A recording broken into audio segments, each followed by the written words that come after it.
ایک انگریز مفکر کی لکھی ہوئی تاریخ کو دیکھا جس نے صلاح الدین ایوبی کی تاریخ لکھی ہے.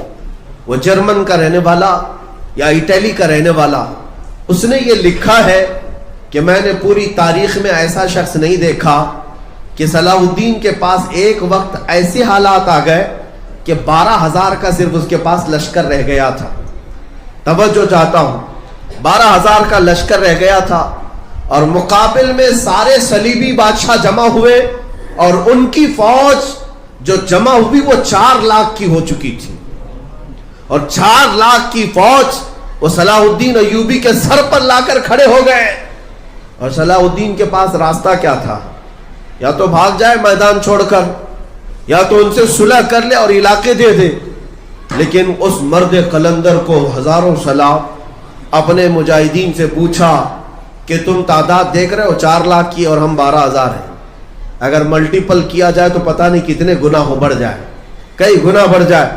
صلاح الدین ایوبی کے ساتھ جو مجاہدین اسلام تھے, جو نوجوان تھے, انہوں نے صرف اتنی بات عرض کی کہ صلاح الدین آپ ہم سے اجازت کس بات کی لے رہے ہیں؟ کیا اسلام میں آج تک کبھی تعداد دیکھ کر کے جنگ کی گئی ہے؟ اگر تعداد دیکھ کر جنگ کرنی ہوتی تو رسول اللہ بدر میں کبھی نہیں جاتے. اگر تعداد ہی کا مسئلہ ہوتا تو خندق اور احد میں حضور جاتے ہی نہیں. ہر جگہ لوگ دشمنوں کی ہی میجورٹی تھی. اے صلاح الدین, ہمارے 12,000 پر ہمیں نہ یقین ہے اور نہ ان 4 لاکھ کا ہمارے اوپر خوف ہے. اس میدان میں ہمارے ساتھ جو کچھ بھی ہے وہ اللہ کا بھروسہ ہے, اللہ کی ذات پر بھروسہ ہے. مومنوں, اس بھروسے اور توکل کو چھوڑے بیٹھے ہو. آج کروڑوں کی تعداد تمہاری ہے لیکن ڈرے سہمے ہوئے.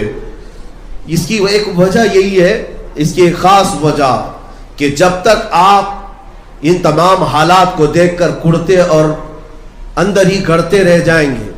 لیکن ان میں ایک بہت بڑا جو مسئلہ ہے وہ دشمنوں کا نہیں, جو کھلے ہوئے دشمن ہیں ان کا نہیں. جماعت کے اندر موجود جو غدار منافقین ہیں ان کا ایک بہت بڑا ایشو ہے مسلمانوں کی. ہر زمانے میں مسلمانوں کے اگر حوصلے کوئی پست کرتا ہے تو وہ دوسرا مسلمان ہوتا ہے.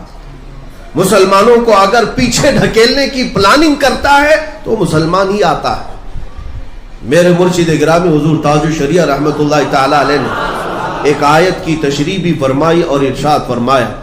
یہ 5ویں پارے کی آخری آیتوں میں سے ہے. اللہ تعالیٰ فرماتا ہے وَلَن يَجْعَلَ اللَّهُ لِلْكَافِرِينَ عَلَى الْمُؤْمِنِينَ سَبِيلًا. اللہ کا فرمان سنا رہا ہوں. رب تعالیٰ فرماتا ہے اللہ ہرگز کافروں کو مسلمانوں پر غلبہ نہیں دے گا. بات توجہ کی ہے, اللہ فرما رہا ہے کفار و مشرکین کو اللہ مسلمانوں پر غلبہ کبھی نہیں دے گا. لیکن یہاں دکھا تو رہا ہے, یہ حالات تو ہے, تو کیا قرآن جھوٹ بول رہا ہے؟ اللہ تبارک و تعالیٰ جو کہہ رہا ہے وہ کیا ہے پھر؟ ہمارے بزرگ مرشد نے یہ فرمایا تھا. ہاں, اس کی تفسیر میں مفسرین نے فرمایا کہ اگر کافر کسی مسلمان پر غلبہ پاتا ہے تو وہ کسی دوسرے مسلمان کے ذریعے سے پاتا ہے. جب تک کوئی منافق اس کا ساتھ نہیں دیتا تب تک وہ براہ راست کبھی تم پر حاوی نہیں ہوتا. مسلمانوں, اس بات کو سمجھنے کی ضرورت ہے. ان حالات میں جب نبی پاک صلی اللہ تعالی علیہ وسلم کی عزت پر اس قدر حملے ہوں اور تمہیں یہ بتایا جائے کہ مصلحت یہ ہے کہ تم اپنے گھروں میں چوڑیاں پہن کر بیٹھے رہو, تو یہ وہی منافقین کی جماعت ہے, انہی غداروں کی جماعت ہے جنہوں نے صحابہ کو احد کے میدان میں جانے سے بھی روکا تھا. احد کے میدان میں جانے سے صحابہ کو روکتے رہے, اور جب شکست کھا گئے صحابہ تو انہوں نے مدینے میں بہت بڑے بڑے پیمانے پر واویلے مچائے تھے کہ ہماری بات سنے نہیں, گئے اور پٹ گئے, دیکھو آ گئے, کٹ گئے, آ گئے. منافقین کی باتیں تھی. اللہ تبارک و تعالیٰ منافقین کو ظاہر فرمانا چاہتا تھا. وہ احد میں جانے کے تیار نہیں تھے. انہوں نے بار بار یہ کہا تھا ہم میدان احد میں نہیں جائیں گے, ہماری تعداد کم ہے, ان کی تعداد زیادہ ہے, اور کچھ پیچھے رہ گئے. 300 کے قریب وہ لوگ جو رسول اللہ کے پیچھے نماز پڑھتے تھے احد میں نہیں آئے, چھوڑ کر بھاگ آئے. اور پھر یہاں مدینے میں کہنے لگے کہ ہم پہلے ہی سے کہتے تھے کہ ان لوگوں کو مارا جائے گا، پیٹا جائے گا. دیکھو احد کے میدان میں 70 مسلمان شہید ہو گئے. ہماری بات سنتے نہیں، ایسے ہی چلے جاتے ہیں اور ایسا ہو جاتا ہے ویسا ہو جاتا ہے. یہ جو پیٹرن ہے نا، یہ آج بھی چلتا ہے، آج بھی چلتا ہے.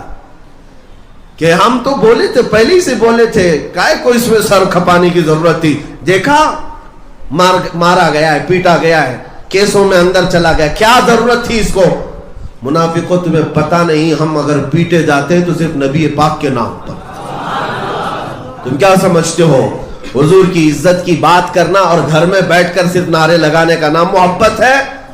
ہاں، محبت اس وقت ہوگی جب بلال حبشی کی طرح تم بھی میدان میں گھسیٹے جاؤ، خبیب ابن عدی کی طرح تم بھی سولی پر چڑھائے جاؤ، تب پھر تو امتحان ہوگا، تب پتہ چلے گا.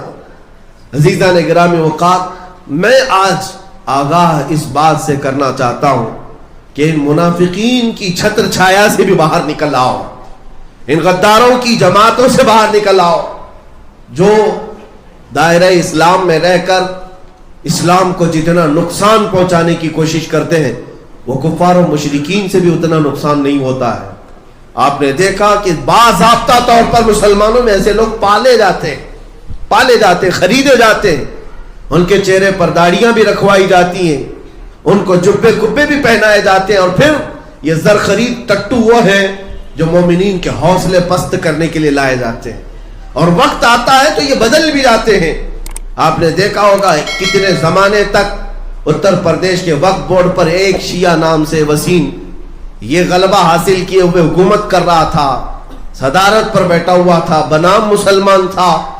لیکن میرے عزیزوں، جب وقت آیا تو ان خبیثوں نے اپنا اصلی رنگ ظاہر بھی کیا اور بدل بھی گئے، چلے بھی گئے، اور قرآن پاک پر حملے کیے، حضور کی ذات پر حملے کرنا شروع کیے.